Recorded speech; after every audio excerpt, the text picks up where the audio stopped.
Hello fellas, I've been browsing the From the Depths subreddit recently, and I've noticed a resurgence in interest in steam engines. Now, I've been using steam engines for a long time because I just don't like fuel engines that much, and I've gotten pretty good at it. But I have seen some pretty bad designs, and I figured I might be able to help you out. So, first things first, let's go over the basics of steam engines for those who don't actually know how to, use them.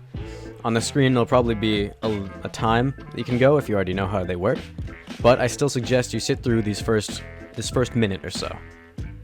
Now, for a steam engine to fundamentally work, you need steam pressure, and to have steam pressure, you have a steam boiler. There are three different types of steam boilers: the small boiler, which is just 1 by 1, the large boiler, which is 3 by 3 by 1, and the huge boiler, which is 5 by 5 by 1.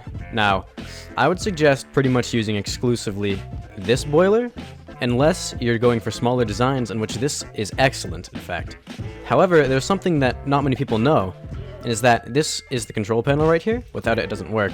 You don't actually need the control panel for that boiler. I can put a small control on a large boiler, and it works just fine. The same thing goes for the huge boiler, and it still works, and you can still go in here, and as you can see, the boiler pressure goes up, like that, and there's steam coming out of that pipe. This can help you greatly if you want to compact your design.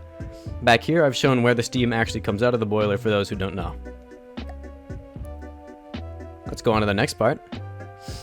Fundamentally, you use the steam pressure to create engine power by using pistons. Now, again, there's three different types of pistons: small, large, and huge. Now, huge pistons are very expensive for what they do, and the mass of the crankshaft is actually detrimental to this functioning, so I wouldn't actually recommend using this unless you can find a really nice way to fit it into your design, or if you're going with something a little bit more aesthetically pleasing. For fighter aircraft, especially small microfighters, these small crankshafts can definitely work out. All you really need is 2 steam pistons. As you can see, they can go on either, and you just input the steam through pipes in the back here, and it powers the pistons. That's all you need to know. I'm not going to go into the propeller mechanics because those are entirely different, and I'm just focusing on the engines right now. That's simple enough for that. The last thing you need to focus on are turbines. Now, there's only 2 types of turbines. There's no huge turbine, and thank God there isn't, because, again, huge things aren't actually that good right now. Now, there's the small turbine, and you've also have the small turbine generator. You have to have the generator. And there's the compact version, but exclusively for the small. And you can also have it normally. And then you can also have large turbines. Realistically, I suggest you stick with turbine generator small, and I will tell you why in just a minute, because I have a design ready for you. But if you really want a bigger turbine, I mean, go for it. It's just usually the larger the volume, the lower the pressure, and turbines function entirely off of pressure and not steam volume. It doesn't matter how much steam is in there, it matters how pressurized the steam is. Therefore, the smaller the turbine, the more energy you collect. Now, turbines don't produce engine power, they produce exclusively energy. As you can see in this tooltip right there, it says can create 0 energy per second. If you go to the crankshaft right here, let's see, can create 0 power. Now, power is the fuel, like the actual engine, and energy is like for railguns and such. That was my Discord, by the way. Now that we've got the basics done, I'll show you some of my designs and why steam engines are blatantly superior. Right here is the engine that I use in most of my microfighters. It can run for 52 minutes on just 1,000 materials, and it's this big. This is the whole engine. Let's turn it on. It produces 600 power.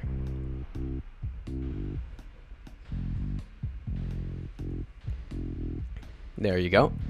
As you can see, just one material box, and it only uses 0.3 materials per second. And you can fit a lot of these on a fighter aircraft, especially for smaller aircraft where you can't afford to fit as many fuel tanks. And also, material boxes are not volatile. They will not blow up if they get shot. This engine produces a little bit less power than this. It can only run for 5.5 minutes on one fuel box, 1 cubic meter, and it produces the same amount of power. Now this is a turbocharged Actuator engine, and it's about as efficient as you can get. In fact, I actually nabbed this off of a engine efficiency guide, and I can probably link that in the description if you need it. But essentially, this is just a much better deal. Now, if you want something bigger, This can run for 11 minutes on just one material box, and it produces 3,000 power. Of course, you can produce a similar amount of power in a similar amount of space, unlike with these two. However, the fuel efficiency and the lack of volatility is extremely important. And I'll just prove to you that it can, in fact, create 3,000 power. Charges up very quickly because the pressure doesn't take long. Look, there's not that much pipeline, and in fact, you should try to use as little pipeline as you can. There you go, we've already 2,500, and it'll slowly go to 3,000. But here's the real kicker. If you're making a large aircraft, ship, submarine, I don't care, you shouldn't really use fuel engines, and I'll show you why over here. Both of these engines produce about 25,000 power. Now, obviously, you can see the size difference. This, although this is 5x5 and this is 3x3, so granted it is a little bit thinner, but this is only 6 meters long, and compared to this, well, I'm sure you get the point. Now, steam engines, a lot of people say that they can be volatile in the fact that if one part breaks, then most of the steam engine breaks. That's not exactly true. And this also helps because there's a lot of repetitiveness in this design right here.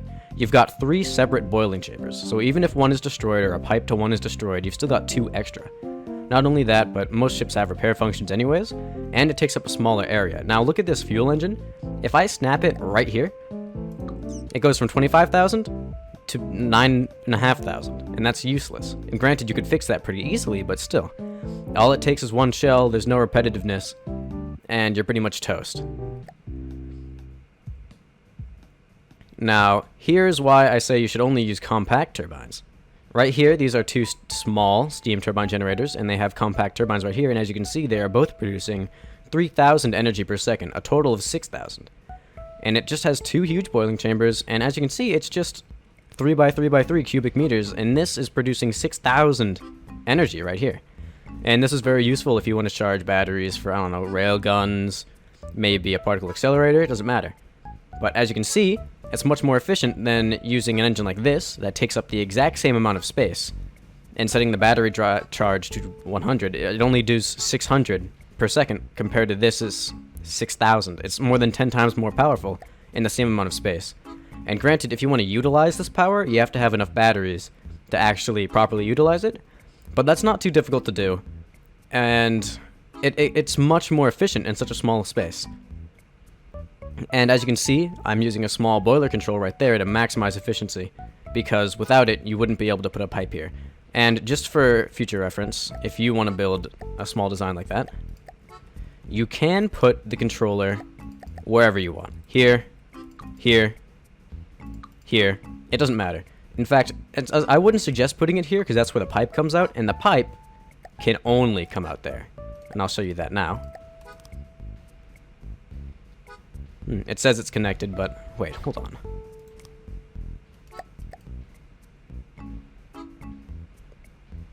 Yeah. Yeah, it says it's connected, but it isn't really connected. You can only place it here, and as you can see, now steam comes out. If it's here, it's still technically part of the system, but it is not connected to the middle. So it really doesn't work. Now, I know a lot of you are tempted to make steam engines like this, as I've seen, where you just have a huge steam piston, all the huge stuff, huge boilers, and I did this myself earlier. I remember making an airship that used a similar design right here, and this can work, okay? This can work. It's producing almost 10,000 power. However, in a similar space, you can create a much more efficient engine, and I'll show you that now, as I don't know, I won't be focusing on compacting it. I'm just focusing purely on like price. Let's take 3 of these. How about large crankshaft? Because remember, large is very good because the pistons can like handle more steam pressure, essentially. There we go. There's our things right there. 1, 2. Let's connect them in the middle here, like this. And now, finally, let's actually turn these on.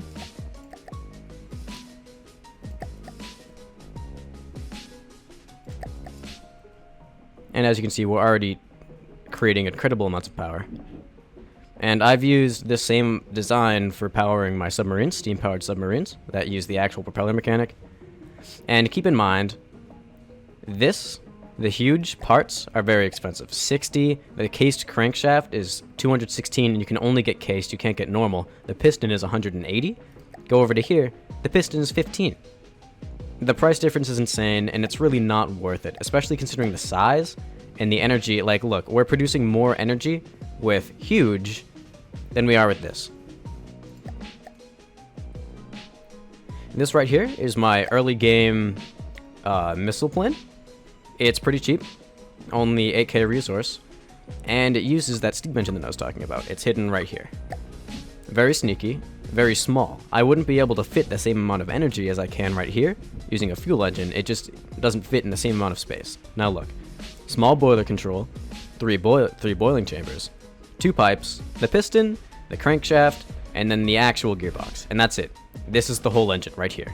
And this engine produces a modest 500 power.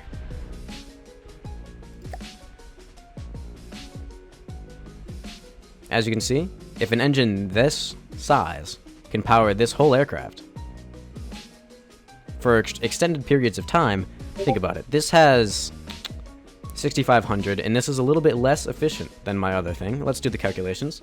Calculator. 6,500 divided by 0.5 divided by 60. This can run for 216 minutes on just the material it has alone, assuming that it doesn't use it for ammo processing. With just this engine. You wouldn't get that with a fuel engine. Anyways, that's all. Remember, the tips, if you want to make a more compact design, always use the small boiling control, and don't use it like this. You always want to put it on the side, like that, as I've done here. Here it is on the side. The pipe goes out the middle, comes up right here. I'll be posting this station right here on the Steam Workshop just so that if you really want to take the prefabs, you can. I especially recommend this one right here, very powerful engine. But I'm sure you can come up with more efficient designs on your own. I'm sorry if I came off condescending, it's just I feel like some people could really use steam engines, and it's just a lot of people just don't know how. That's it. If you'd like to see more content like this, just tell me in the comments section. Thank you.